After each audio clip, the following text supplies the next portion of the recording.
Hi guys, today we're going to be making roti, which is also called chapati. We're going to start off by adding water to some flour. Different flours require different amounts of water to be made into a dough, so the main thing you should be looking at when you make the dough is what the end result will look like. What you should be aiming for is the same consistency as what we have, and it doesn't matter how much water to flour ratio you use.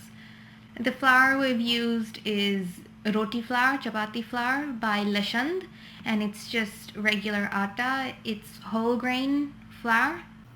We usually knead the dough with a machine. We find it easier. The machine we used is the Kenwood Chef, and we've had it for the past 15 years, and it's just worked really well. I also want to point out that the dough we've made only has water and flour in it. We haven't added anything else in it. So when your dough looks similar to what ours looks like now, your dough is ready and you can put it in a bowl. When we store our dough, we like to tap the top with a bit of water, just wet it a little bit. This is so that when you put it in the fridge and store it away, it doesn't become crusty on top and it stays nice and soft. And it also doesn't stick to the Glad wrap if you're covering with that. So what we're going to do first is we're going to just dip our fingers in a little bit of flour and then grab a small handful of dough, and we're going to form a ball with the dough. How we're going to do this is we're going to roll the dough back and forth in our hands using the tip of our fingers. Another tip to do this is when you're making the ball, then when you roll the dough back with your fingers, the joint should end up in the middle.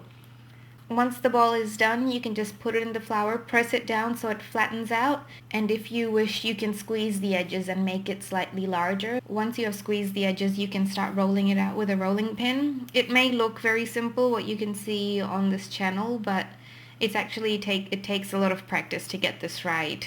I still haven't mastered this skill. You don't want to use too much flour. You'll notice there's not a lot of flour on the slab. This is because if you put too much flour on the roti, then when you go to cook it, it can become bitter and it doesn't taste very nice and becomes really hard as well. Once the chapati is ready, we're just going to put it on the pan. Our pan is already hot. We've heated it to the highest heat and we've used a very thick pan. And you just heat it on the one side until about 50% of it becomes a different color, like you can see. When you flip it over, it's very important to get the timing right, because if you do it too soon or too late, your chapati will end up either raw or overcooked and won't taste perfect. A way to see when your chapati is ready to be flamed is it will form flour-like brown spots, which is basically where it's burnt a little bit from. Once bubbles start forming on the top of your chapati, like you can see, then what you want to do is just start flaming your chapati.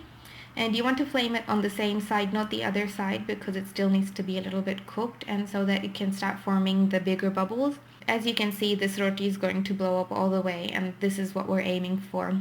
It takes a lot of practice for someone to get to this stage, and the heat settings, the timing, the atta needs to be perfect for you to get to this stage. It's quite difficult, but if you keep trying, I'm sure you will get there. Give it a try. We hope you like this video. Good luck. Thanks for watching.